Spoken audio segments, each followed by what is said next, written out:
정치적인 민주적인 제도가 정착되지 않는다면 기업 활동이라든지 글로벌 경제 질서에 들어가서 거기서 활동하는 많은 국가들의 어떤 패러다임에 위반되는 내용들이 많이 있을 수가 있다. 그것을 부정과 부패와 뇌물로 수습하겠다고 하는 게 중국 공산당의 뜻이라면 중국 정부로서도 이제는 만약에 스스로가 대국이라고 생각된다면 대국다운 정치적인 민주화도 조금씩 이루어가는 것이 바람직한데,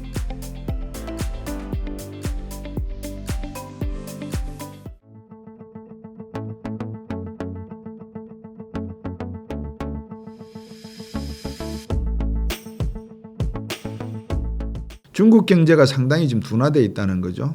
수출은 생각해 보십시오. 만약에 미국이 우리가 두더지 게임을 하면 두더지 하나 머리를 뚱 때리면 다른 쪽에서 머리를 툭 내밀죠.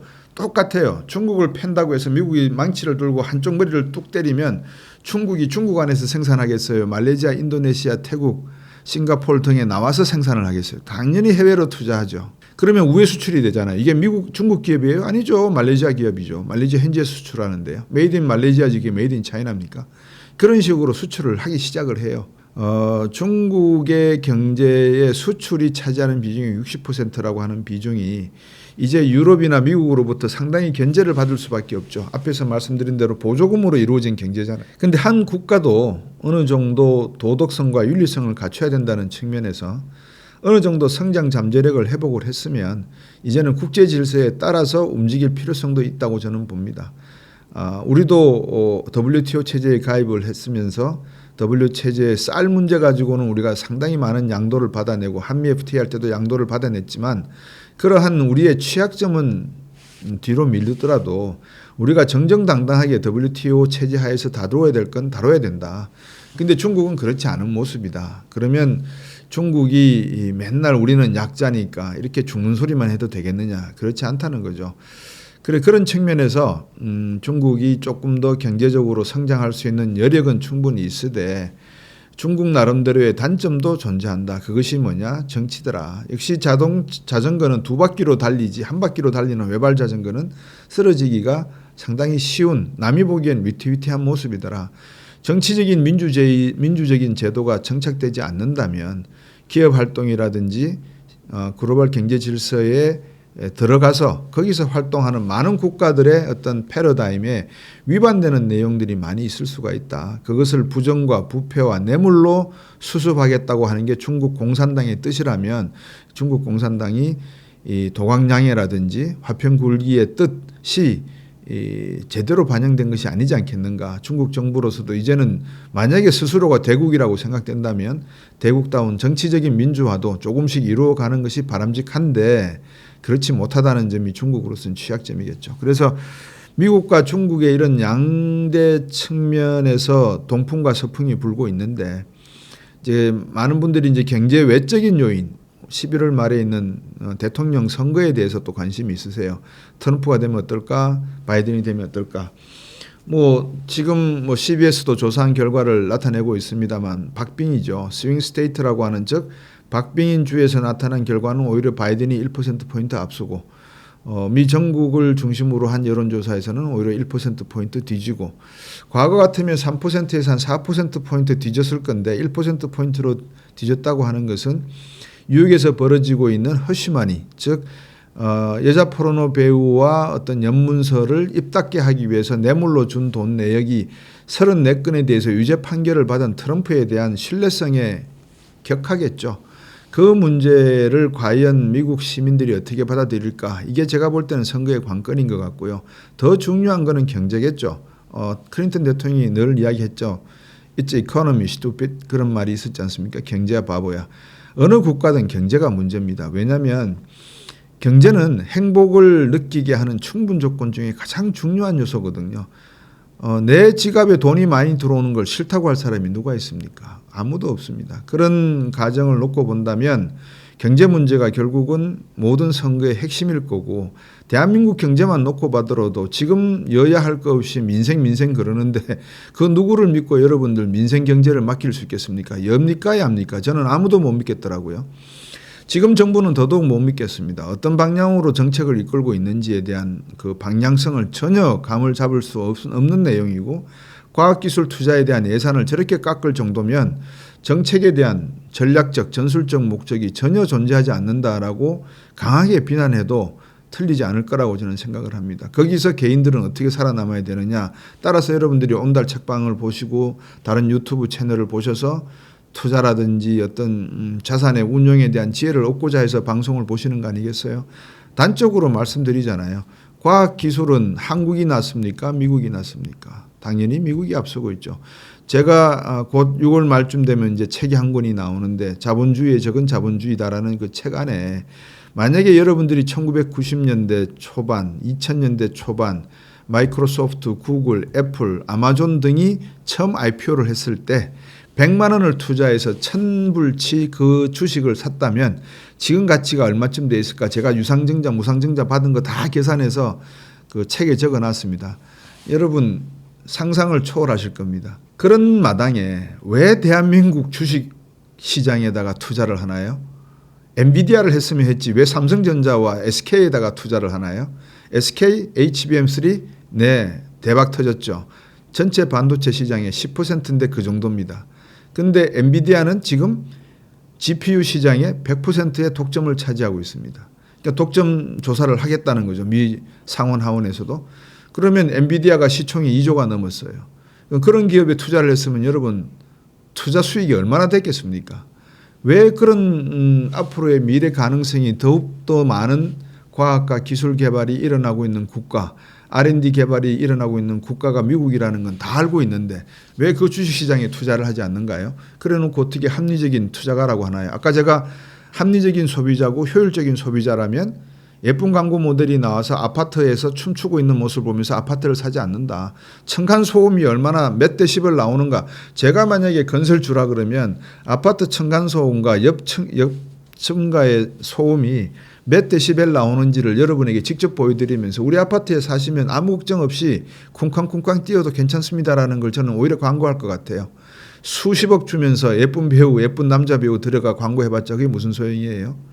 그러니까 좀 더 우리가 소비하는 패턴에 있어서 합리적이고 효율적인 패턴을 가져가야지만 기업도 거기에 따른 합리적이고 효율적인 전략과 전술을 가질 수가 있다. 기업들의 우리가 흔히 그러잖아요. 남의 주머니에서 돈을 이렇게 가져오기가 얼마나 힘든지 장사를 해보면 안다 그러잖아요. 마찬가지죠. 기업들도 투자가들의 호주머니에서 그 피 묻은 피와 땀이 서린 돈을 투자받기 위해서는 얼마나 노력해야 됩니까? 근데 단지 그런 뭐 탤런트 이름 있는 탤런트 몇 명 수십억 개런티 주면서 등장시켜서 그런 식으로 광고 때려서 수익을 낼 수 있다? 저는 그렇게 해서는 투자자들 입장에서도 그렇고 광고주 입장에서도 그렇고 옳지 않다고 보는 사람입니다. 미국에서 이런 상황을 놓고 보면 미국과 이제 중국 경제를 말씀드렸으니까 한국 경제는 어떤가라는 말씀도 제가 섞어서 다 말씀을 사실은 드렸습니다. 한국 경제의 위기 세 가지 점에서 위기입니다. 첫째, 리더가 없다. 기업 측면에서도 리더가 없고 정부도 리더가 되지 못하고 있고 입법기관인 국회도 아무런 일을 하고 있지 않다. 말은 확성기는 대북방송 확성기 틀듯이 민생 매일 그냥 울부짖고 있습니다. 그런데 어떻게 하는 것이 진정 민생을 위한 길인지 아이디어를 내놓는 분들이 없으세요. 지금 장바구니 물가가 소비자 물가는 2.4% 정도 2.7% 이렇게 이야기하지만 체감 소비자 물가는 7% 8%라 그러거든요. 그러면 그 체감 물가는 어디서 나올까요? 유통 과정에서의 무언가 잘못된 게 있겠죠. 또 가격을 차이 나게 하는 그 아비트레이지라고 그러는데 차익 거래가 일어나게 하는 뭔가 있을 겁니다. 노동 생산성이라든지 누구는 한국 사람이 밭에 가서 참외를 땄는데 누구는 외국인 근로자가 가서 밭에 가서 참외를 땄다든지 뭐 투자 비용이 상당히 많이 들었던 이유가 있을 거 아니겠어요? 근데 그런 관점에서 민생 경제를 제대로 훑어내는 정부도 국회도 그리고 부처도 존재하지 않는다. 소비자는 그런 거를 다 찾아가면서 일일이 따지고 하지를 않잖아요. 이미 많은 것을 투자를 했고 정부에게 세금을 내고 있는데 정부가 무엇을 해야 되나요? 그 세금을 받아서. 이제 그런 측면에서 보면 정부와 국회 리더십이 없다는 측면이 위기다. 두 번째 위기는 미래에 대한 투자가 하나도 없다라는 것이 두 번째 위기입니다. 전부 과거 이야기만 합니다. 그리고 모든 정책에는 경제정책은 대중 편향성을 지니지 대중 중립성을 지니지는 않는 것 같아요. 다시 말씀드리면 네 편 내 편을 가르는 데 있어서 25만 원 주니까 받아라 줘야 된다. 그 돈은 그러면 누구 호주머니에서 나오는 돈인가요? 그러니까 이런 식의 정책을 펴는 과정 속에서 경제 정책에 대한 미래에 대한 이야기는 하나도 없더라. AI 2016년도 이세돌 구단하고 구글의 딥마인드가 바둑을 뒀습니다. 그렇다 그러면 그 뒤에 K-팝처럼 우리가 AI에 대한 어떠한 헤지모니를 가질 수 있었지 않았을까요? 하는 생각도 해봅니다. AI에서 가장 필요한 게 뭐죠? 가장 중요한 퓨얼이 뭘까요? 연료, 빅데이터입니다. 그럼 대한민국에 지금 데이터 센터가 몇 개 있나요? AI를 가르칠 수 있는 학교는 몇 개가 있고 교수진은 얼마나 되고 학생이 4년 후에 졸업하고 나면 몇 명이 고용될 수가 있고요. 그런 고용을 할 수 있는 기업들이 몇 개가 있죠? 아무도 모르잖아요. 아무도 그런 데이터를 이야기하고 있지 않지 않습니까? 그래놓고 말로는 TV로는 인공지능이 장착된 로봇 청소기, 인공지능이 장착된 무슨 안마기 전부 그러잖아요. 그러니까 전부 입만 가지고 사는 경제는 어떤 경제가 될지 뻔한 거 아니겠습니까? 그런 의미에서 놓고 보면 정부가 또 기업이 AI에 대한 집중적인 미래 투자가 있어야 된다. 그 시작은 빅데이터다. 대한민국이 저개발 국가에서부터 선진국이 되기까지의 축적된 그 제조업 기술 그리고 의료보험 체계가 세계에서 제일 잘 돼 있다고 하는데 그 의료보험 체계에 따른 의료보험 또 의료기술에 따른 데이터 또 교육이 또 전 세계에서 최고 과정 아니겠습니까? 그럼 교육 데이터 이런 수많은 데이터들이 앞으로 인공지능의 자기학습이라든지 활용에 중요한 데이터가 되는데 이거를 관리하고 개인정보를 보호할 수 있는 종합적인 데이터 센터가 어디에서 누가 왜 짓고 있는지 아무도 알고 있지 못한다? 없다? 이거는 AI는 껍데기만 가지고 AI 하겠다는 거나 다름이 없지 않습니까? 그런 관점에서 미래에 대한 투자가 전혀 없다는 것이 두 번째 문제입니다. 세 번째, 국가의 경제는 이렇게 스냅샷으로 이루어지지 않습니다. 다시 말하면 민생, 그런다고 해서 그 다음날 아침에 민생 경제가 나아지는 거 보셨습니까? 아니 대한민국에서 최고의 정치가라고 하는 정치가도 필요 없죠. 하느님이 나오셔가지고 자 내일 내가 물을 포도주로 바꾸겠다. 기적을 이루겠다. 하느님은 가능하실지 모르지만 하느님이 자 내일부터 내가 소비자 물가를 2.7에서 1.2로 낮추겠다. 가능할까요? 불가능한 일입니다. 다시 말씀드리면 이 말씀을 드리는 건 뭐냐면 한 국가의 경제 정책은 과학기술 발전이 산업 발전을 이끌듯이 적어도 10년을 단위로 해서 전략과 전술이 같이 가야 된다는 측면을 말씀을 드리는 겁니다. 그런 의미에서 민생 그러지 마시고 정치적인 편향성으로 국민들 편 가르지 말고 대중적인 인기에 영합하지 말고 이거는 파시즘과 나치즘과 제국주의 정신과 다를 바 없는 저는 아주 천박한 정치 체제라고 보고 있거든요.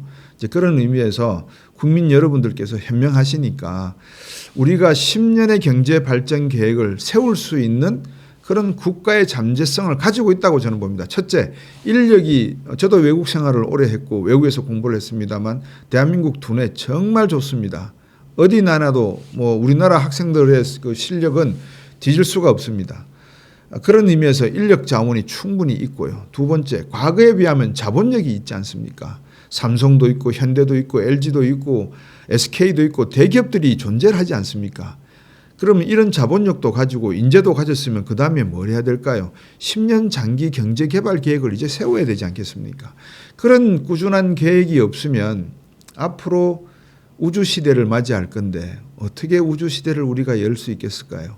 그러니까 여러분들 우주시대를 제가 또 뜬금없이 말씀드리니까 또 뚱딴지 같은 이야기도 하실지 모르겠는데 1960년대 아폴로 11호가 달 착륙하고 그 뒤에 우주 샤틀이 많이 나왔죠. 우주 4,000km 궤도를 돌고 들어오는 그런 샤틀을 봤을 때 변화가 몇 가지 있죠. 물론 우주선이 모양이 바뀌었습니다. 그리고 컴퓨팅도 바뀌었겠죠. 근데 사람이 바뀌었어요.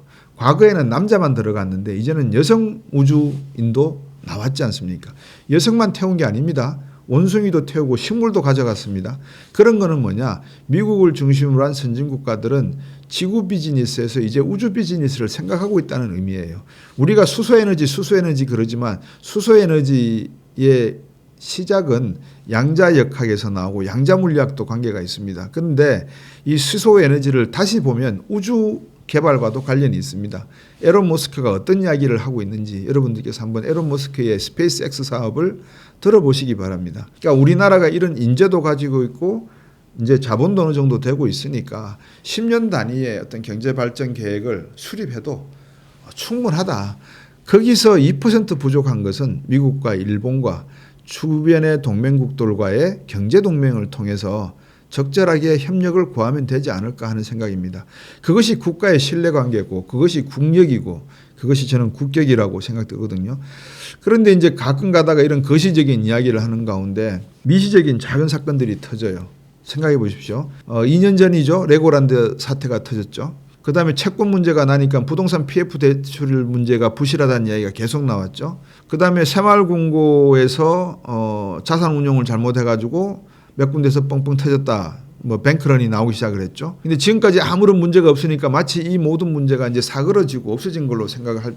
뭐 L건설 같은 경우에는 이제 유동성 위기에서 벗어났다는 이야기도 저는 들었습니다만, 하지만 미국 경제와 중국 경제가 저렇게 동풍과 서풍이 부딪히고 있으면 여러분 최근에 기후 변화로 인해 가지고 해오리 바람, 토네이도 이야기 들으셨을 거예요. 토네이도 바람이 어떻게 부는 줄 아세요? 북쪽에서 차가운 바람이 내려오고요. 남쪽에서 뜨거운 바람이 올라와요. 걸프만에서 뜨거운 바람이 올라와요. 그래서 캐나다에서 내려온 차온 바람과 남쪽에서 올라오는 걸프만의 뜨거운 바람이 부딪히면 돌죠. 돌면서 생기는 게 토네이도예요. 그러면 동풍과 서풍이 이렇게 부딪히면서 한반도상에서 만약에 하나는 냉류고 하나는 난류라 그러면 뜨거운 바람이고 찬바람이면 언젠가는 돌지 않겠어요? 그 도는 과정 속에서 한반도가 끼어들어 버리면 우리는 정신 못 차리는 거죠. 다 날아가는 거예요. 그러니까 이런 작은 문제들이 새로운 정부가 들어섰을 때 나타나는 이런 작은 문제들을 마치 그 정부에서 일어난 문제인 것 양 착각들을 하시는데 절대 그렇지 않아요. 그래서 정책의 일관성이 중요하다는 거거든요. 제가 단판에서도 말씀을 드렸습니다만 우리나라에 1995년인가요? 실행했던 실명제, 그 전두환 대통령 때 실행하려고 하다가 말았어요. 그럼 그게 전두환 대통령 때 나온 아이디어냐? 아니에요. 박정희 대통령 때 나왔던 아이디어예요. 그게 캐비넷에 숨어 있다가 이제 먼지 털고 나와서 김일성 정부 때 실명제를 툭 던진 거예요. 그렇듯이 정책이라고 하는 것은 한순간순간에 이루어지고 행사되는 것이 절대, 대한민국이 1조 5천억 달러를 움직이는 주식회사입니다. 이 회사가 기업 총수가 한마디 했다고 그 다음날 일사불란하게 모든 전국에 있는 뭐 농수산물 직판장의 가격이 떨어지고 올라가고 그럴 것 같습니까? 전혀 그렇지 않습니다. 다시 말씀드리면 한국 경제는 적어도 정책의 일관성 그리고 10년을 내다보는 정책하는 가운데서 이런 미시적인 정책을 들여다봐야 된다는 점, 그리고 이런 중장기적인 전략을 가져가는 데 있어서 미국과 일본의 어떤 2% 부족한 우리에게 없는 부분을 도움받아야 될 부분에 대해서는 도움을 받아야 된다는 점 제가 강조해 드리고 싶습니다. 그래서 오늘 제가 드린 말씀을 요약을 하면 미국 경제는 세계 어느 경제보다 기축통화국으로서의 유동성 문제가 해결이 되고 있기 때문에 큰 문제가 없을 것이다. 대선의 결과에 따라서 많은 사람들이 향후 중국과의 무역전쟁이라든지 세계 글로벌 경제 질서가 더욱더 혼탁해지는 거 아니냐라고 우려를 하시는데 미국이라고 하는 나라를 결코 가볍게 보실 필요가 없다. 제가 미국에서 워싱턴 DC에 있을 때 본 미국은 2003년부터 이야기한 G13, G20 이런 이야기가 2008년도 서프라임 사태가 터지니까 G20이 되더라 이 말입니다. 다시 말씀드리면 적어도 5년, 3년 전에 하나의 패러다임의 전환을 놓고 미국은 정부와 상원과 하원이 그리고 싱크탱크가 충분한 토론과 논의 과정을 거치고 그 전략을 가지고 밀고 나가는 모습을 보면서 미국이 지금 하고 있는 저 모습은 중국이 두려워서가 아니라 자신이 만들어 놓은 하나의 패러다임 속에 일정한 과정, 프로세스를 해나가는 과정이라고 보시면 어떨까 싶습니다. 이미 신금융 자본주의 시대가 되었고 그 신금융주의 자본주의 시대에서도 미국 달러의 위상이 공고화되었기 때문에 미국 경제에 대해서는 너무 걱정 안 하셔도 된다. 저는 그렇게 말씀을 드리고요. 대통령이 바뀌어도요. 그다음에 우리나라 경제는 말씀드렸다시피 대중 편향적이고 정치 편향적인 그런 경제 정책을 쓰는다는 것은 결국 미래가 없다는 것을 자인하는 겁니다. 이거는 우리가 철저하게 반성해야 되는 모습이고요. 삼성전자를 보십시오. HBM3 SK한테 뺏기고 난 다음에 저거 아무것도 아닌데 뭐 라고 했다가 지금 브랜드 위상이 꺾이고 있지 않습니까? 한번 올라가기는 진짜 어렵습니다만 내려오기는 아주 쉽습니다. 그런 의미에서 우리 경제도 삼성전자를 반면교사로 삼았으면 하는 제 생각입니다. 마지막으로 우리가 요즘 한 가지가 재밌는 이야기가 유전개발 이야기가 하나 나오더라고요. 이거는 제가 앞에서도 말씀드렸습니다만 정치적 리더십은 이런 식으로 하는 게 아닙니다. 정치적 리더십이라고 하는 것은 10년과 20년 정치적인 일관성, 정책의 일관성을 유지해가는 그런 과정 속에서 진보와 보수의 이데올로기적인 개념을 다 떠나서 국가와 국민과 국토를 보존한다는 차원에서의 정책을 개발하고 전략을 연구하는 것이고 정부를 이끌어가는 것이지, 보수가 정권을 잡았으니까 진보가 정권을 잡았으니까 그전 정부에서 하던 것은 전부 다 폐기, 이런 식으로 가져가면 국가의 신뢰는 존재하지 않는다. 그러면 박정희 대통령 때 울산에서 바게스에 석유 파동 났을 때입니다. 저도 기억하고 있습니다. 1973년도 1차 석유 파동 때인데 울산과 포항 지역에 석유가 난다고 해서 바게스에 석유를 담은 적이 있었습니다. 근데 그 뒤로는 조용하죠. 저는 지금 생각에 포항에서 20%도 상당한 비중이다라고 어느 분이 이야기하셨다고 하지만 칠광구가 더 걱정이에요. 칠광구 문제가 있는 것 같아요. 중국과 일본은 개발하고 있는데 한국은 손을 안 쓰고 있다는 뉴스 보도가 나오는데 어느 정도가 진실이고 거짓인지는 모르겠습니다. 만약에 대한민국이 유정이 개발이 된다면 칠광구에서 나오든 포항에서 나오든 그것은 이 정부가 잘한 게 아닙니다. 박정희 정부 때부터 했던 겁니다. 다시 말씀드리면 중요한 정책은 정권이 바뀌어도 계속 가야 된다는 걸 말씀을 드리는 겁니다. 그리고 만약에 유정이 개발되면 국가 경제에 어떤 변화가 있을까? 쉽게 말씀을 드릴게요. 미국 달러가 왜 강할까요? 미국이 원유 수입국에서 수출국으로 바뀌었습니다. 다시 말씀드리면 대한민국 경제는 또 다른 도약의 준비를 해야 됩니다. 근데 어떤 준비를 하고 계시나요? 비용이 절감이 되고 석유를 수출할 수도 있고 더 많은 전력을 생산할 수 있는 기회도 가지고 정유 공장도 더 많은 정유 산업을 육성시킬 수 있는 기회를 갖게 되는데 계획은 갖고 계시나요? 그런 인프라 계획을 갖고 계시는 과정 속에서 유전 개발을 하는 겁니까? 아니면 위기 국면을 모면하기 위해서 그냥 유전 발견했다, 유전 나올 수 있다라고 하는 것을 민생 외치듯이 외칩니까? 그 점이 제가 드리고 싶은 말씀입니다. 그래서 여러분들께서 현명한 소비자, 현명한 국민이 되시기를 바라면서 투자하는 방향은 제가 이미 다 말씀을 드렸습니다. 우리나라 기업에게는 별로 저는 희망을 걸지 않는다. 그 말씀을 끝으로 드리고 싶습니다. 제가 경제 단판을 통해서 비트코인에 대한 이야기를 많이 했습니다. 비트코인이 다시 되풀이되는 말씀이지만 화폐냐? 추구도 화폐는 아니다. 화폐가 될 수도 없다. 될 수가 없다. 0%냐? 0%는 아닙니다. 한 0.001%는 됩니다. 그렇기 때문에 화폐는 아니다라고 말씀을 드리고요. 그럼 자산이냐? 자산이다. 왜 자산이냐? 첫 번째, 거래하는 사람이 1억 명을 넘는다. 두 번째, 1억 명이 넘는 가운데 수요와 공급의 법칙에 의해서 가격의 변동성이 안정적으로 움직이는 편이더라. S&P 500도 비트코인과 비슷한 변동폭을 가지고 있는데 구체적으로 보면 비트코인의 변동폭이 더 낮더라. 그러면 자산으로서의 안정성은 보장이 되는 거 아니냐. 그리고 세 번째 마지막으로는 비트코인이 가지고 있는 기술 개발과 연관된 융복합화될 미래의 어떤 형성될 수 있는 파생적인 상품 가능성이 많더라. 이제 그런 점에서 비트코인에 대한 관심을 많은 분들이 가지시고 있고 이게 사기라고 하는 사람도 있고 그런 논란이 많았잖아요. 근데 이제 경제학자가 비트코인이 자산이다 그러니까 많은 분들이 놀라시는 모양이에요. 놀랄 필요가 없습니다. 왜냐하면 어차피 투자라는 것은 해칭 기능과 투기 기능이 섞여 있는 겁니다. 정확하게 말씀을 드릴게요.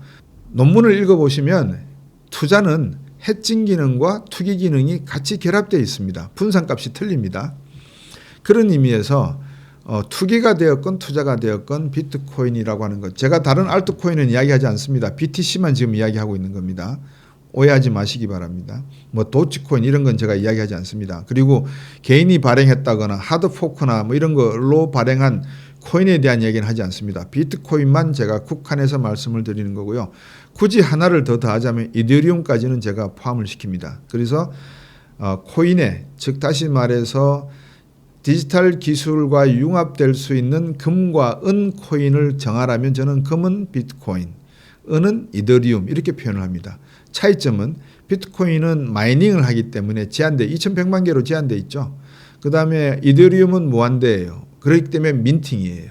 민팅이라고 하는 건 조폐공사에서 돈 찍어내는 걸 민트한다 그러잖아요. 그러니까 마이닝과 민팅의 차이예요. 그런 관점에서 놓고 보면 지금은 비트코인이 더 비싸죠. 왜? 채굴될 수 있는 양이 한정되어 있으니까. 이더리움은 채굴될 수 있는 양이 무한대에 가까우니까. 그런데 이더리움이 미래에는 더욱더 가격이 올라갈 가능성이 크다라고 제가 말씀을 드렸어요. 왜냐? NFT 할 수 있죠. 메타버스 시대에 AR이나 VR 시대가 되면 거기서 파생돼서 나올 수 있는 모든 비밀 보안 장치와 블록체인과 연결되는 기술적 융복합하는 이더리움과 연계되거든요. 그런 관점에서 이더리움에 관심을 가져도 좋다는 말씀을 제가 드렸습니다. 저는 이런 코인 종류의 기술적인 전문가가 절대 아닙니다. 제가 지금도 아쉬운 거는 경제단판에서도 말씀을 드렸습니다만 가급적이면 전문가분들이 용어 사전을 하나 만들어줬으면 좋겠어요. 워낙 약자도 많고 기술적인 뭐 해시캐시라든지 마이닝이라든지 프루프 오브 워크라든지 이런 프루프 오브 스탁이라든지 여러 가지 그 영어로 된 전부 기술이 영어니까요. 영어로 된 용어가 너무 많아서 이거를 이해하기가 쉽지가 않아요. 처음 이 코인을 접하시는 분들이. 이 말씀을 왜 드리냐면 친구 따라 강남 가다가는 잘못하면 쫄딱 망하거든요. 그래서 어느 분이든 코인에다가 투자를 하시려고 하면 공부를 하세요. 그래서 이게 하드 포크된 것인지 예를 들면 이런 겁니다. 제가 제 개인 노트북에 비트코인 전자지갑에 비트코인을 한 10개를 담고 있다고 한번 가정을 해볼게요. 저는 그렇게는 없습니다만 10개를 있다고 하죠. 안전할까요? 안전하지 않을까요? 그렇죠. 안전하지가 않죠. 뭐 해커들이 들어와서 디지털 지갑이라고 해도 얼마든지 뚫고 갈 수가 있죠. 그러면 제일 안전한 게 뭐냐고 생각을 하니까 옛날에 오태민 씨가 저한테 그러더라고요. 종이 지갑이 제일 안전하다. 근데 제일 안전한데 그런 일 있죠. 아버지나 어머니가 잘 모르고 이게 뭔지 싶어가지고 휴지인 줄 알고 찢어버린다든지 휴지통에 집어넣어버릴 수도 있잖아요. 그죠? 그리고 잘못하면 불에 태워버릴 수도 있고요. 이제 그런 위험성이 있습니다. 그런데 해킹당하지 않은 방법으로는 종이 지갑이 최고죠. 그러니까 그런 식으로 여러분들이 작은 거 하나하나까지 공부를 하시면 좋겠다는 거예요. 그 다음에 하드포크 뭐 이런 이야기가 나왔으니까 드리는 말씀인데 개인들이 요즘 뭐 수많은 코인을 발행해가지고 이상한데 뭐 사기도 치고 다니니까 즉 다단계도 보면 멀티 레벨 마케팅이라고 하는 MLN이라고 하는 특정한 경영 용어가 있습니다. 다단계도. 근데 이게 피라미드라고 정리가 돼서 상당히 부정적인 이미지를 갖잖아요. 그 이유가 뭐냐면 먹튀하는 다단계들이 많으니까. 많은 젊은 사람들을 꼬셔서 돈을 일정 액수를 구매하게 만든 다음에 자기는 승급하고 밑에 애들은 계속해서 압력을 주는 그런 식의 악덕 행위를 하니까 다단계가 욕을 먹잖아요. 근데 모든 사업은 다단계입니다, 사실은. 예를 들면 제가 맥도날드 햄버거를 사 먹는다라고 가정을 해보세요. 그럼 햄버거 안에 들어가는 빵, 패치, 야채 모두 다 단계별로 가져와서 생산한 사람들 농부에서부터 유통 과정을 다 거쳐서 올라와서 제가 먹는 최종 소비자가 되잖아요. 그러니까 그 과정은 소비자는 제가 꼭지점에 있으니까는 제일 꼭지점에 있는 거고 햄버거를 만드는 맥도날드가 바로 밑에 있지 않겠어요. 가만히 놓고 보면 농부에서부터 최종 소비자까지 다 피라미드 형태죠. 근데 왜 이 다단계하고 이 다단계하고 틀리느냐? 이 다단계는 검증이 돼 있어요. 신뢰가 돼 있어요. 이 농부가 채소를 잘 재배한다, 잘못 재배한다. 장기 계약했다, 안 했다. 이런 모든 거래 관계에서 신뢰를 가지고 있는데 이 다단계는 마진을 줄이기 위해서 그러니까 가격을 5,000원에 이마트에 가면 5,000원 주고 사는 거를 여기 가면 500원에 살 수 있다는 말은 뭐예요? 4,500원의 코스트를 다 제했다는 거 아니에요. 그 제했다는 건 무슨 말이에요? 광고비 안 들어가죠. 중간 유통마진은 안 들어가죠. 한 사람이 사람과 사람을 만나서 1:1 마케팅으로 판매한다는 의미가 되죠. 그래서 다단계라고 하는 이미지가 잘못하면 이 사람이 먹고 튀어버리면 끝나는 거니까 뭐 주수도 이야기도 나오고 많이 그런 사건이 많았잖아요. 수조 원 사기도 있었고. 그래서 이미지가 악화돼 버린 거예요. 그렇지만 원래는 모든 인간의 경제 활동은 다단계입니다. 자, 비트코인의 다단계를 하는 분들은 여러분들이 보셔야 돼요. 그러니까 하드포크라는 개념을 아셔야지만 이거를 이해할 수 이런 겁니다. 전자라고 하는 건 디지털이라고 하는 건 여러분들 워드를 쓰시니까 아시죠? 한 문단을 카피해서 그 다음에 다른 쪽에다 가서 페이스트하면 그대로 옮겨지죠. 글자 하나 틀리지 않습니다. 부 하나 틀리지 않고 이런 거를 수십 개, 수백 개, 수만 개 만들 수 있지 않겠어요? 내가 지갑을 하나, 비트코인을 하나 만들었다. 그러면 이 비트코인의 내용을 카피해서 수많은 카피본을 만들 수 있지 않겠어요? 그럼 이게 화폐로 치면 뭐죠? 위조지폐죠, 뭐예요? 그러니까 이 위조지폐를 가지고 우리가 거래를 하면 비트코인의 가격은 폭락하겠죠. 그러니까 이 위조지폐를 못 만들게 하는 거예요. 그래서 제일 처음에 은행이 그걸 관리를 했어요. 은행에게 특별한 돈을 줘가지고 은행들이 위조지폐 시리얼 넘버를 암호화폐 똑같은 번호를 갖다가 카피해서 페이스트한 번호를 찾아내는 그 역할을 했단 말이죠. 근데 이제 그런 것들을 하나의 또 다른 암호화폐로 인정받는 코드가 있는 모양이에요. 오픈소스 코드가 있는지 모르겠습니다만 그렇게 해서 만들어진 화폐가 하드포크예요. 근데 이 하드포크가 가치가 있을까요? 없을까요? 저는 없다고 봐요. 근데 많은 분들이 있다고 생각하시는 모양이에요. 그러니까 거래가 돼요. 뭐 100만 원에서 수백만 원에서 수십만 원 거래가 되더라고요. 그럼 거래를 하면 돼요. 근데 문제는 하드포크는 어차피 카피한 것이기 때문에 원본은 아니다. 오리지널리티는 아니다. 그러면 비트코인 한 개, 10개 가지고 있는 사람은 하나의 하드포크를 100개씩 할 수 있다 그러면 그게 얼마예요? 그죠? 그래서 그런 의미에서 비트코인에 대한 그 자산의 의미가 아직까지는 불안전성이 있다라고 제가 말씀을 드리는 겁니다. 이것이 1억 명이 관리를 하고 있다, 거래를 하고 있다라고 하는 말은 상당히 충분 조건을 만족시키는 것 되지만 아직까지는 그런 그 전자화폐로서의 전자화폐라는 개념은 다른 개념입니다. 전자의 어떤 그 디지털 블록체인 기술과 연계된 코인으로서의 자산으로서의 가치를 확정시키기에는 아직까지는 부족한 점이 분명히 존재한다. 그거는 뭐 확실한 것 같습니다. 다만 1억 명 이상이 거래를 하고 있기 때문에 과연 고래가 참치를 잡아먹을 것인가 아니면 메르치가 고래를 피해서 어떻게 돌아다닐 것인가 그거의 시장의 문제는 앞으로 점점 더 많은 일들을 보면서 또 법안들이 만들어지는 걸 보면서 판단해야 될 문제가 아닌가. 긍정적인 것은 뉴욕도 그렇고 홍콩도 그렇고 앞으로 호주도 그렇고 ETF 시장을 열었다는 것. 그리고 블랙락이라든지 많은 헤지 펀드들이 이 블록체인 투자에 직접 나서고 있고 이 거래를 양성화시키기 위해서 노력하고 있다는 점은 긍정적인 측면이다. 하지만 블록체인에 있어서 비트코인과 연계된 것의 핵심 의미는 뭐냐면 정부의 눈을 피해서 다니겠다는 겁니다. 중앙은행이고 뭐고 나는 정부의 지어짜도 관여되는 건 싫다. 내가 세금 내기도 싫고 너희들에게 내 돈의 흐름을 알려주는 것도 싫고 너희들이 뭔데 뭐 내 돈이 어디로 미국에서 빼서 뭐 영국으로 갖다 받고 영국에서 스위스은행에 갖다 받고 하는 걸 너희들이 알아가 뭐 할 건데 세금밖에 더 추궁하겠어? 나 너희들한테 세금 낼 생각 없어. 나는 은밀히 거래할 거야. 블록체인이고 블록체인 기술을 이용한 비트코인이거든요. 그러니까 이제 이런 점에서 놓고 보면 비트코인의 거래를 양성화시킬 필요가 있다. 그러나 양성화를 시킨다 하더라도 블랙락이 가지고 있는 비트코인을 담보로 해서 거래가 이루어질 따름이지 ETF로 이 BTF가 사들인 비트코인의 총량과 총규모는 알 수가 없다. 뭐 50억 달러를 사모았다고 하는데 그게 진짜인지 가짜인지 알 수가 없다. 저는 그렇게 봅니다. 다시 말씀드리지만 비트코인은 돈 거래의 정확한 규모를 알려주지를 않는다. 누구에게? 정부나 중앙은행에게. 그런 의미에서 비트코인의 의미가 있다. 이더리움은 앞에서 제가 말씀드렸으니까 앞으로 메타버스라든지 수많은 디지털 정보통신 기술이 미디어나 또는 오디오나 이런 비디오와 관련된 것뿐만이 아니라 웹툰이나 이런 디자인과 관련된 내용과도 연계해서도 상당히 발전 가능성이 있기 때문에 이더리움에 대한 투자는 오히려 더 안정적이다. 비트코인에 비해서 저는 그렇게 생각하고 그 다음에 비트코인을 사토시 나카모토가 처음 그 알고리즘을 개발했습니다만 또 다른 천재가 나와서 또 다른 형태의 비트코인을 개발하지 말라는 법은 또 없는 것 같아요.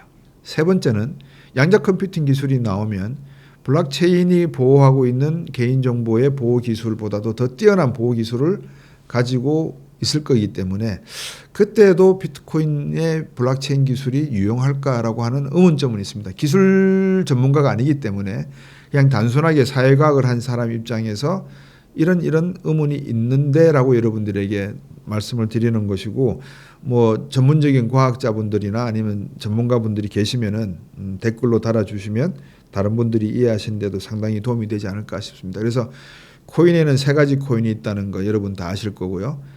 비트코인 종류, 알트코인, 그 다음에 스테이블 코인 다 있는데, 스테이블 코인에서는 최근에 사고가 났죠. 테더 사고가 났죠. 이제 그런 문제들이 계속 벌어질 겁니다. 그런데 이제 시장이 이거를 버리느냐 아니면은 때리면서 가르치느냐, 그리고 시장에서 키울 것이냐, 이건 아마 이제 우리가 선택해야 될 문제일 것 같아요. 중앙은행에서 CBDC를 발행한다고 하는 것은 저는 큰 의미는 없다고 봅니다. 왜 그러느냐? 과거에 도토리, 싸이월드의 도토리가 전자화폐 기능을 할까 말까라고 많은 분들이 궁금하시는데, 전자화폐의 개념은 이거예요. 아까도 제가 앞에서 전자화폐 했다가 이제 개념을 바꿨는데, 말을 바꿨는데, 전자화폐라고 하면 여러분들이 쓱에서 아니면 뭐 쿠팡에서 결제하실 때 여러분 카드로 결제하시죠. 아니면은 무통장 입금으로 결제하시죠. 그러면 입금한 사람의 정보가 들어가요, 안 들어가요? 당연히 들어가죠. 정보가 다 공개돼요. 그게 전자화폐예요. 그러니까 중앙은행에서 전자화폐 CBDC를 발행했다. 이거는 비트코인하고 종류가 다른 겁니다.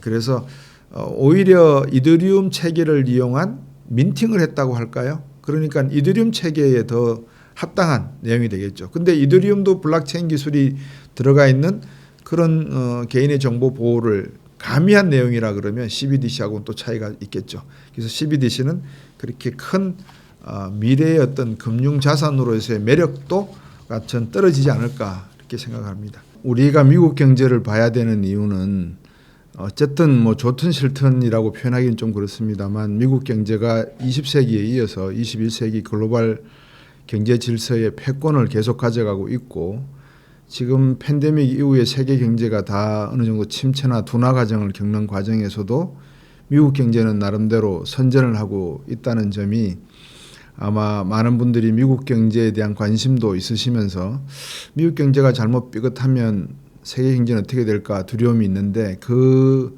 단초가 아마 전부 금리에 포커싱을 두시는 것 같아요.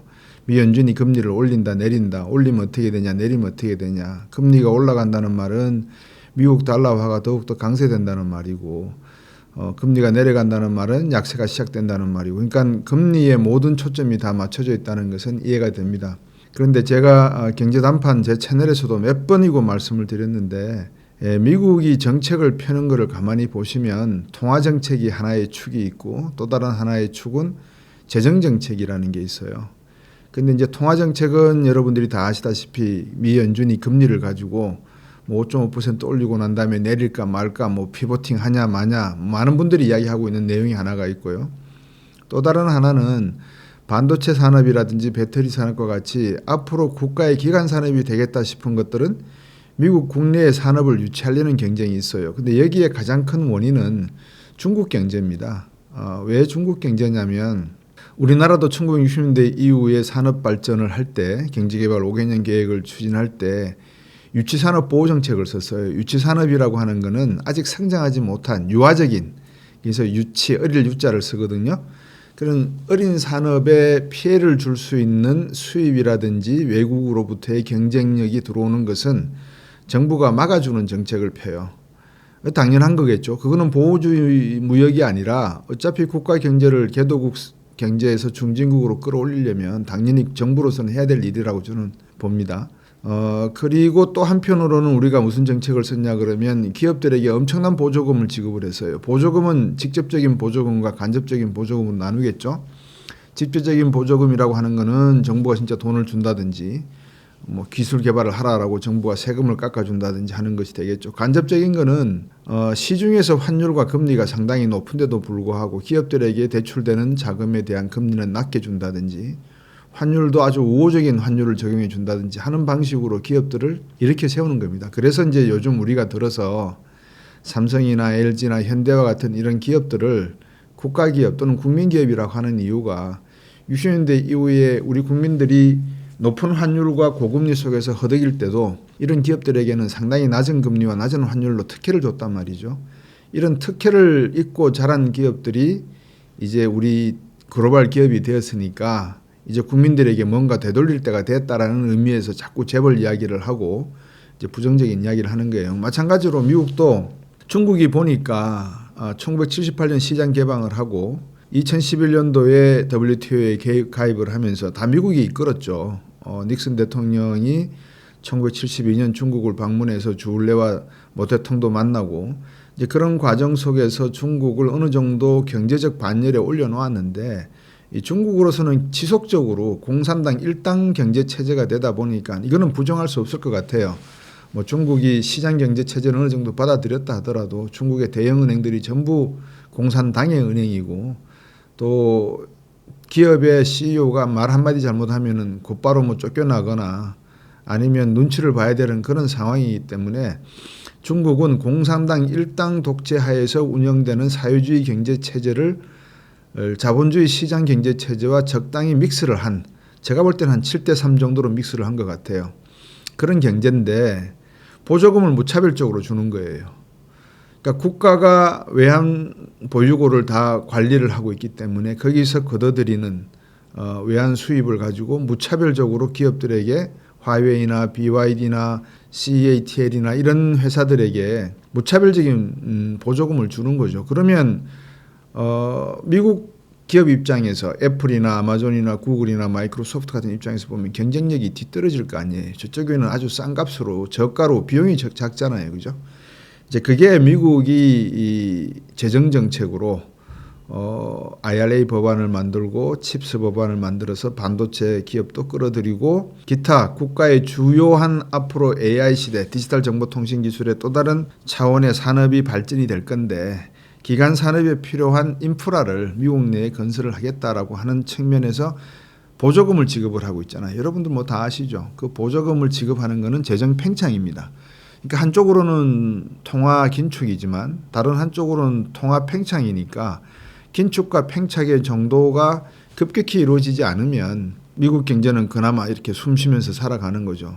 그런 관점에서 놓고 보면 여러분들이 자꾸 미 연준이 뭐 금리를 9월 달에 내린다, 뭐 11월, 12월 3번 내린다, 설이 많아요. 월가에서도 방향을 못 잡아요. 근데 제가 경제단판이라는 제 채널에서 몇 번 말씀을 드렸는데 제가 만약에 미국의 경제학자라면 또는 연준의 총재라면 지방은행에 저는 금리 올리자는 소리를 하지 금리 내리자는 소리는 안 합니다. 왜냐하면 소비자 물가가 아직도 목표치인 2%에 도달하려면 무려 1.4%포인트나 남아있고요. 최근에 발표된 ADP의 고용자 수하고 노동부에서 발표된 비농업 부분 고용자 수 이런 걸 봐도 노동 통계를 봐도 노동이 그렇게 급격하게 실업률이 증가한다거나 고용률이 침하하는 그런 일은 없어요. 그 말은 시장이 핫하다는 뜻이거든요. 그럼 노동시장이 핫하다는 말은 소득이 급격히 줄어들지 않는다는 말이죠. 소득이 안 준다는 말은 소비가 늘어난 계기가 있다 이 말 아니겠어요. 근데 팬데믹 때 미 가정에다가 돈을 풀어놓은 돈이 3조 달러 이상 풀어놨단 말입니다. 근데 그 돈에다가 노동시장까지 좋으니까 미국 경제 입장에서는 소비가 계속해서 좋아질 수밖에 없는 거죠.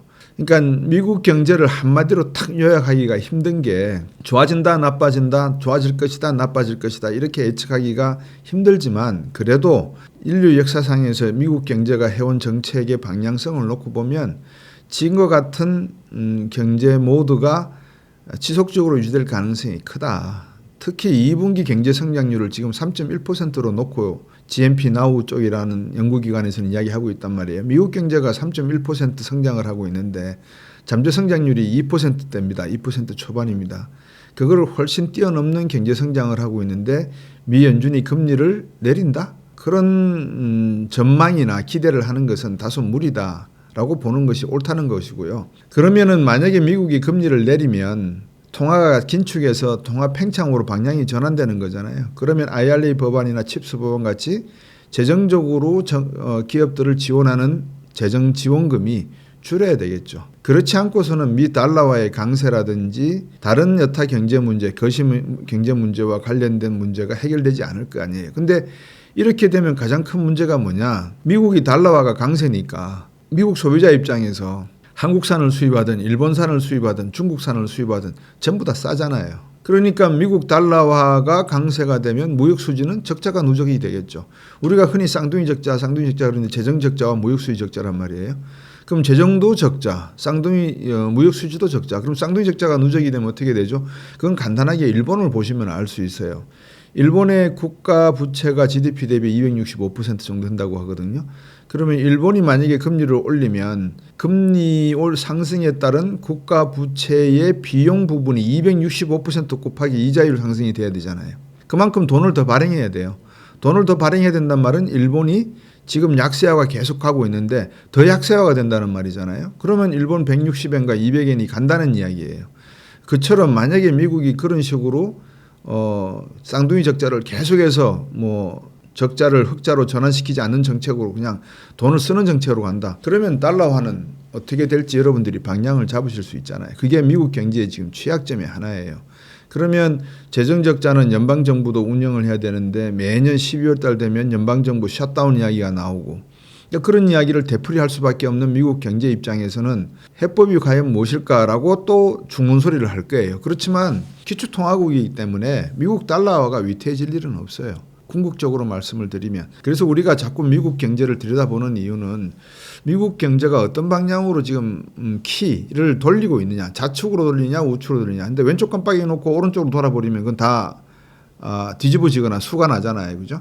그래서 미국 경제가 어떤 방향으로 방향타를 조정하고 있는지를 우리가 보는 관점에서 미국 금리를 보는 것은 좋은데 이거를 지나치게 과대 해석해서 마치 미 연준이 금리를 인하시키면 주식시장이 폭등을 하고 또 우리도 살판 났듯이 부동산 시장에 버블이 끼고 할 수 있는 그런 개연성을 바라는 뜻에서 미 연준의 금리를 바라본다는 것은 정책적으로 잘못된 거다라는 말씀을 드립니다. 근데 더 중요한 거는 이게 지금 개인들이 생각해야 될 관점들이 아니에요.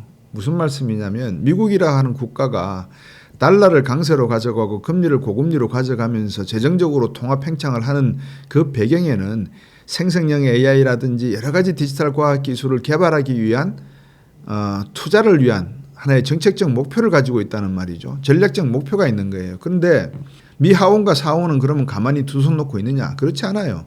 비트코인과 관련해서 ETF 시장이 열리면 승낙을 해주면서 그 후속 조치를 계속 발표하고 개인정보에 대한 누출이라든지 이런 문제에 대한 지적을 하고 있고 얼마 전에는 AI에 대한 마이크로소프트의 독과점 문제를 또 미 의회가 짚고 넘어가자는 법안을 발의를 했단 말이에요. 이런 식으로 미국 사회를 놓고 끊임없는 역동성, 그러니까 글로벌 전략을 놓고 다투고 있는데 우리나라 경제신문이나 언론을 보면 오직 바라보는 게 미국 금리가 어떻게 된다는 등 이것만 보고 있는 거예요. 그렇게 보다가는 큰일 나는 거예요. 왜냐하면 뻔하거든요. 금리 낮추면 우리도 금리 낮출 거고요. 그러면 국민들 대중 편향적인 정치를 하기 위해서 국민들로부터 부동산에 투자하라 그럴 거 아니에요. 근데 지금 여러분 보십시오.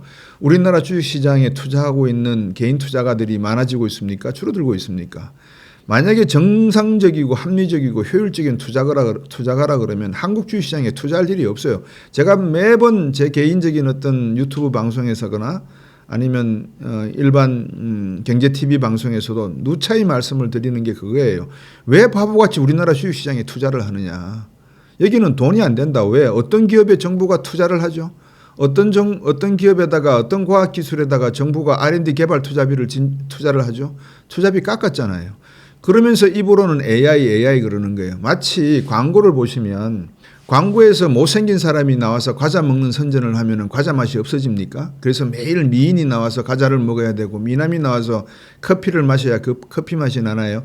어떻게 보면 그런 포퓰리즘적인 성향, 마케팅의 전략이라고는 하지만 우리 소비자가 합리적이지 못하다는 것을 반증하는 거예요. 합리적인 소비자라고 하면 그 품질이 얼마나 좋고 나쁜가를 따지는 것이지 거기에 나오는 등장하는 배우의 인물은 따질 필요가 없는 거죠. 그런 관점에서 제가 말씀드리는 거는 지나치게 미국 경제에 포커싱을 하는 것은 옳지가 않다. 미국이 지금 어느 방향으로 가는지에 대한 포커싱을 해야 되고 우리 정부는 정부대로 역할을 해야 되는데 정부 역할은 거의 없는 것 같다.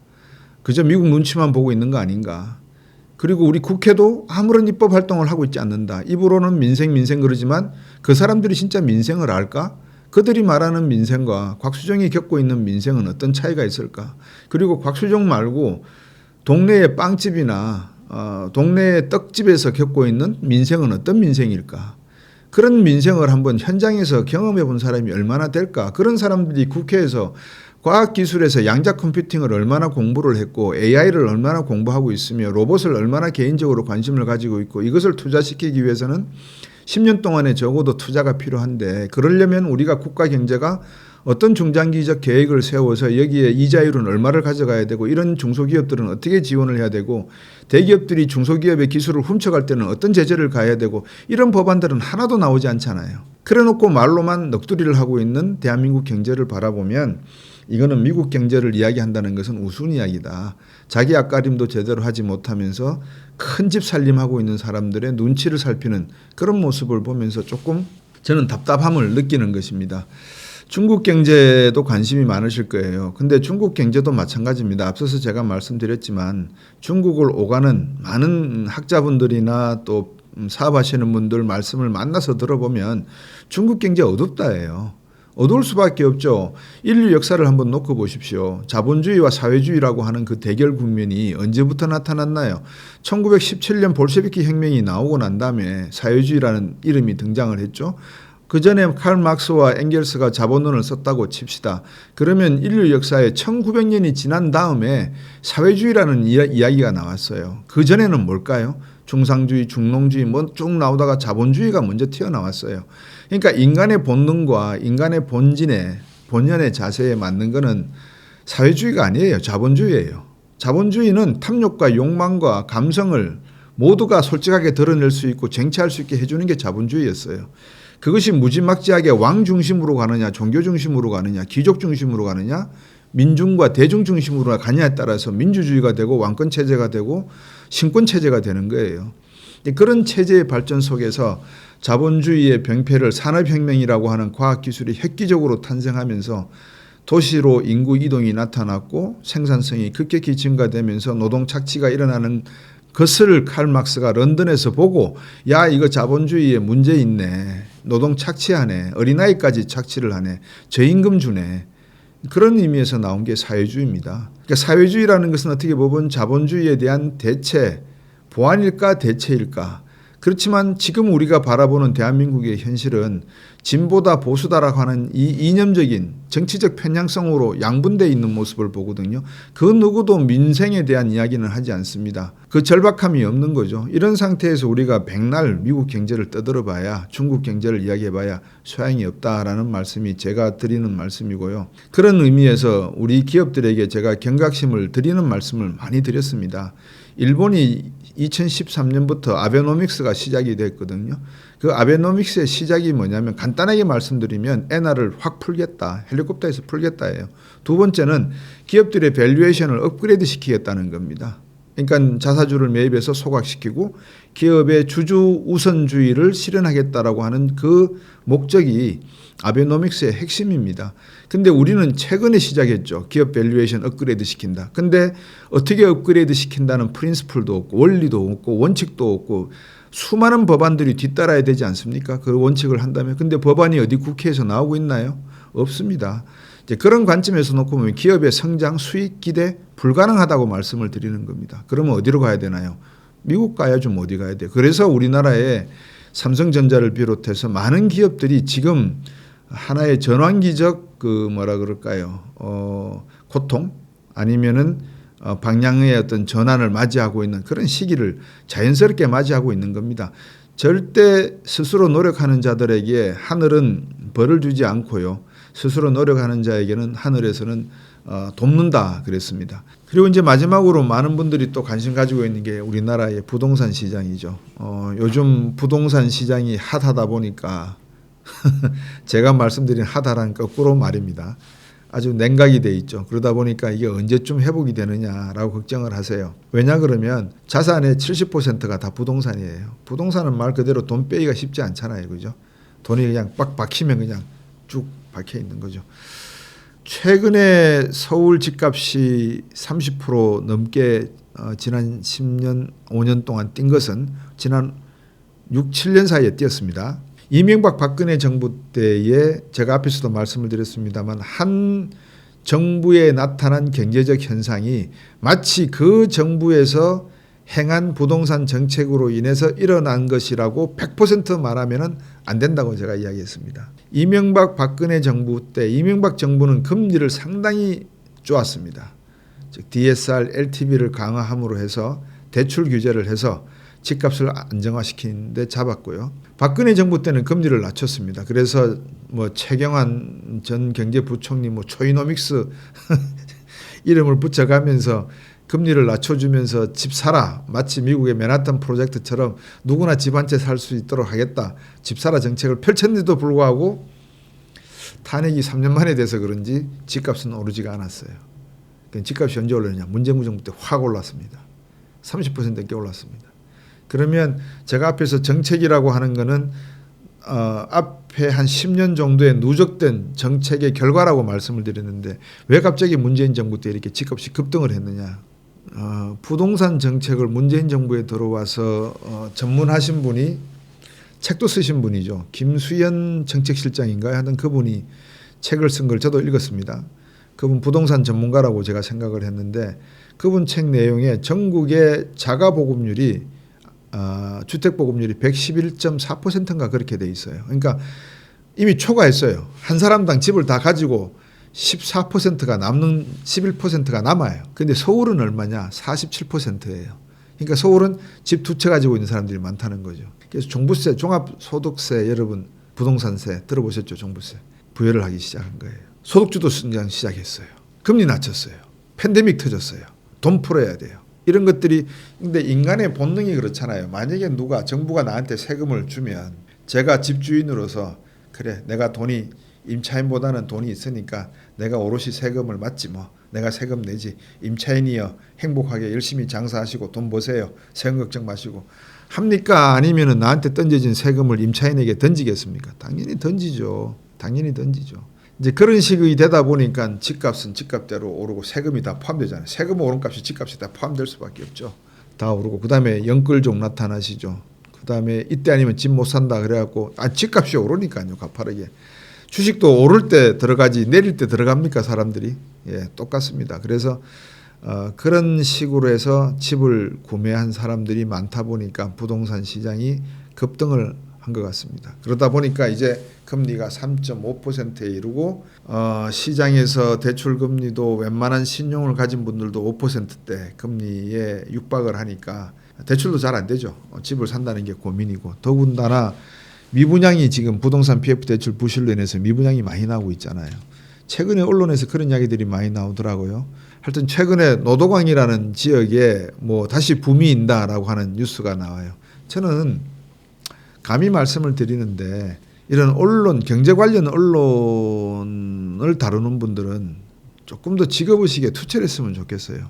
다시 말해서 당신이 집 사지 그러면 집 사보고 한번 이야기하는 게 어떻겠어. 기자분이 직접 한번 집을 사세요. 집을 사시지도 않을 거면서 마치 이쪽에 집을 사면 좋을 듯이 이야기하는 것은 자비로우신 분이신지 아니면은 경제 예측을 정확하게 하시고 자신 있게 말씀하시는 건지 제가 모르겠습니다. 근데 경제하는 저도 지금 누구에게 집 사라고 권하기가 꺼리는 순간인데 기자분이 언론, 신문 매체에 방송 매체에 나오셔서 전문가라는 분들이 나오셔서 집 살 시기가 된 것 같다라고 말씀하시는 그 배경에 대해서 잘 모르겠어요. 만약에 내가 집을 사봤더니 괜찮더라. 근데 나는 집을 살 때 투자 목적은 없었어. 그냥 방 2칸짜리고 쾌적한 환경이고 교통 편하고 내가 원하는 조건이 몇 개가 있는데 그 조건을 따라서 그냥 바람 막아주고 비 막아주니까 가서 샀어. 근데 행복해. 그러면 추천하셔도 될 것 같아요. 조건을 따라서. 근데 10명 중에 9분 정도는 다 투기 목적, 투자 목적이 들어가 있지 않나요? 살면서 돈이 올라가는 걸 바라지 살면서 내 집값 떨어지기 바라는 사람 있나요? 없죠.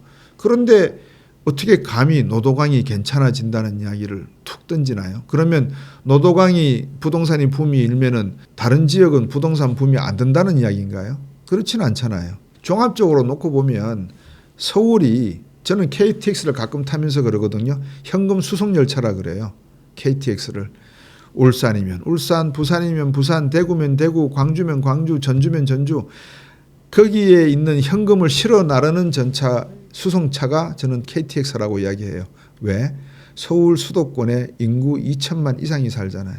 그러면 향후에 초고령화 사회 좋아요. 대학도 망해요. 시골에 빈집만 해요. 그럼 어디에 사람들이 바글바글 모여요? 여러분 고기 잡으러 천엽 활동 가보시면 어항을 한번 놔보세요. 어항 안에 된장이나 이런 냄새나는 걸 놓고 물속에다가 한 1시간씩 담가놓고 난 다음에 가서 고기가 얼마나 몰려들었나 이렇게 가서 이렇게 보시면 고기 한 마리가 어항 속에 들어가는 순간에 많은 고기들이 따라 들어갑니다. 그리고 바글바글 거립니다.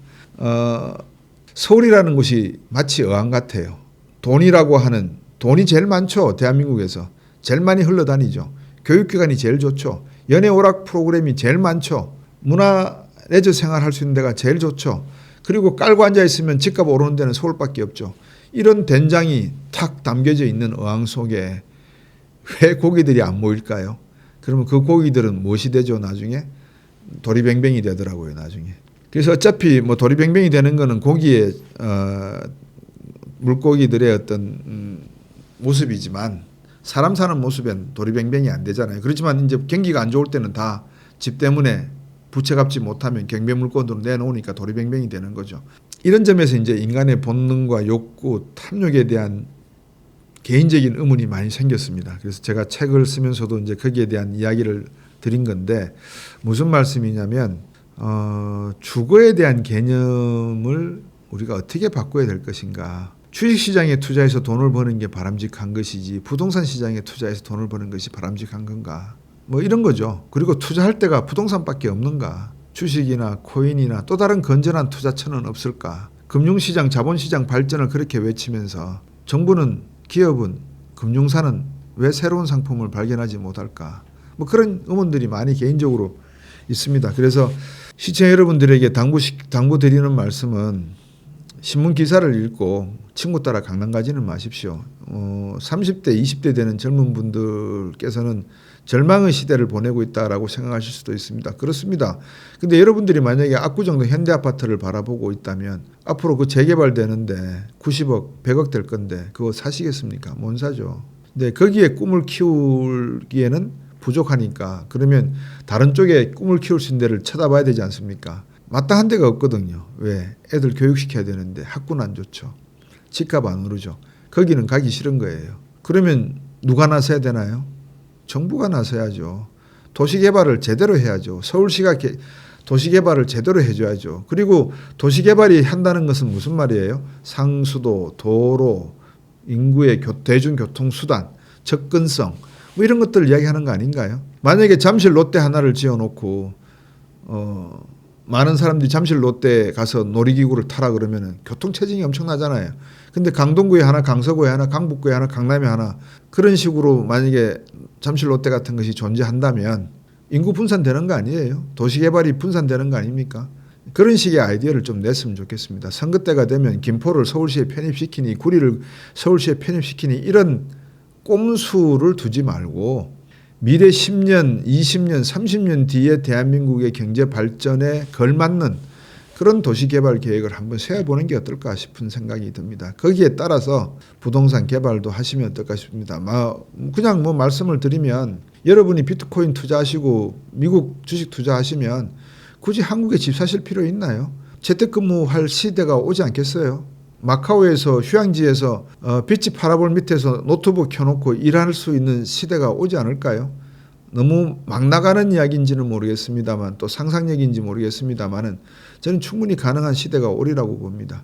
그리고 주거라는 개념도 비바람 막아주면 되지 굳이 그거 집을 사서 내가 10억 주고 샀으니까 10년 안에 20억, 30억 돼야 된다?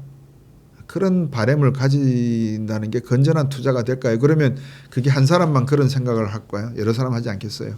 우리나라의 집값은 오를 수밖에 없는 것은 자명하다. 서울 집값 말입니다. 인구가 더욱더 몰리기 때문에. 전세 가격은 우리나라만이 가지고 있는 특이한 형태지만 새로운 도시개발 30년마다 이제 아파트 재건축 한다면서요. 30년 된 건 이제 다 아파트 재건축하도록 허용한다면서요. 그러면 재건축 2년 걸리는데 2년 동안 어디 가죠? 전세 가야죠. 전세값 오르겠죠. 뭐 그 당연한 수순 아니겠습니까? 문제는 지금 세대가 아니고 미래 세대입니다. 그러니까 미래 세대의 어떤 주택 정책, 어떤 도시개발 정책, 앞으로 뭐 말로는 또 한때 도시 경쟁 시대가 온다 이런 이야기, 서울이 경쟁력이 있는 국제 도시가 돼야 된다 막 그러잖아요.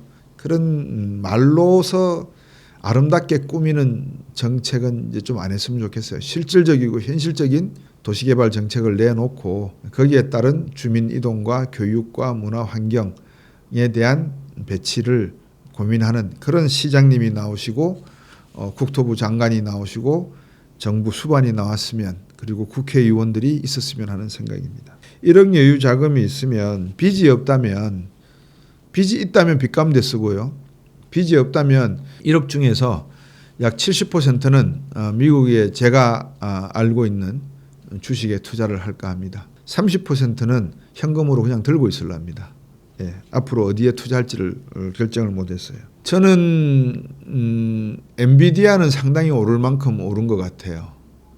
그리고 앞으로 더 오를 가능성도 물론 없지 않아 있지만, 제게 투자하는 그 업종을 고르라 그러면 저는 우주 산업 쪽에 하나를 고르고 싶어요. 그리고 10년, 20년 정도는 가지고 있을 것 같습니다.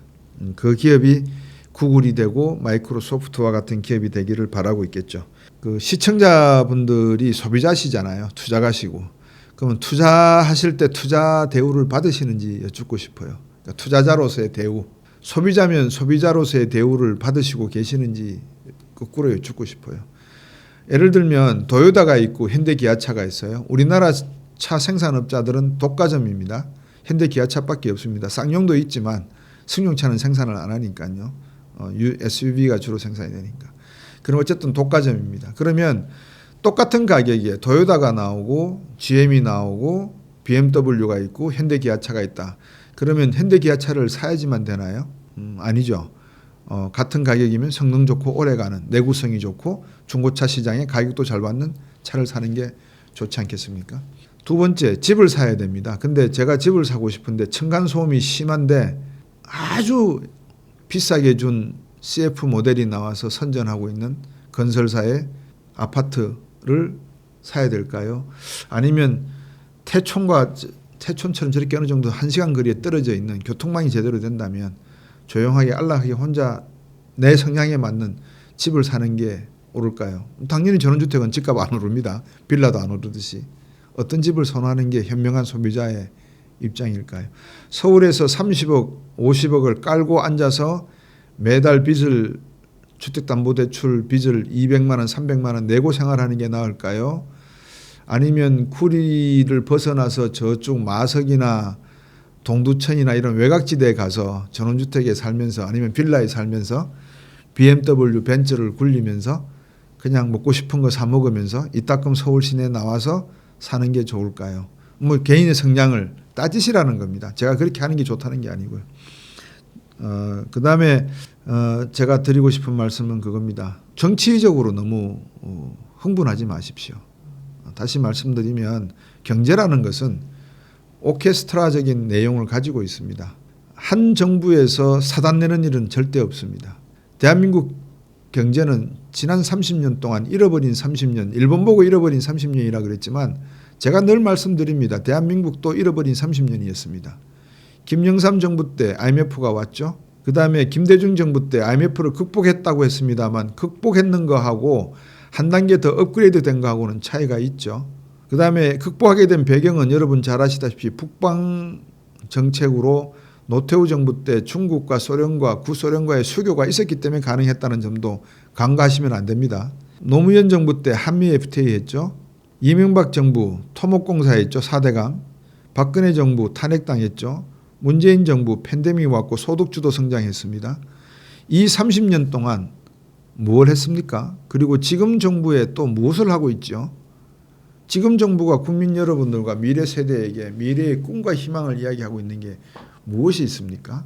소비자이시고, 소비자라는 말은 유권자라는 말이고 정치적으로 해석하면, 그리고 한 국가의 국민이지 않습니까? 주인이지 않습니까? 주주라는 말씀입니다. 주주가, CEO가 지금 뭐 하는지 뻔히 보고 있는데 여러분들 생각에 이 회사가 오래 지탱할 수 있다라고 생각하십니까? 그렇다 그러면 저하고는 반대 생각을 하고 계시는 것 같습니다. 저는 R&D 개발도 하지 않고 말로만 AI 떠드는 그런 과학기술, 투자도 하지 않는 과학기술, 그리고 미국과 중국이 어떠한 전략적 포지셔닝을 취하고 있는지 외교 전략적인 방안도 강구하지 못하고 있는 그런 신뢰성도 보이지 못하고 있는 CEO 그리고 수많은 임원진들 저 같으면 다른 회사 옮기겠습니다. 저는 그렇게 생각합니다. 그래서 여러분들께서도 제가 드리는 말씀을 한번 참조하셔서 투자하는 데 도움이 되시고 또 여러분들의 자산을 지키고 부채를 잘 이렇게 갚아 나가시는데 도움이 되시길 바랍니다. 우리 기업에서 말할 때 파이는 R-C입니다. 즉 기업의 수익은 매출액 빼기 비용입니다. 기업이 잘 나가려 그러면 매출이 늘고 비용이 절감되고 근데 기업이 안 좋을 때는 매출이 일정하잖아요. 이때는 비용을 절감할 수밖에 없죠. 그럴 때 다른 말로 하면 부채를 빨리 털어내시는 게 최고죠. 아마 경제적 사이클로 봐서는 2025년부터는 경제가 상승 국면을 접어들어서 2028년에 정점을 칠 것 같습니다. 그러면 2029년부터 다시 내리막이죠. 그런 사이클, 글로벌 경제 사이클을 잘 한번 살펴보셔서 여러분들 생활에 조금 더 보탬이 되는 경제 지식에 도움이 되는 그런 시간이 되셨으면 합니다. 감사합니다.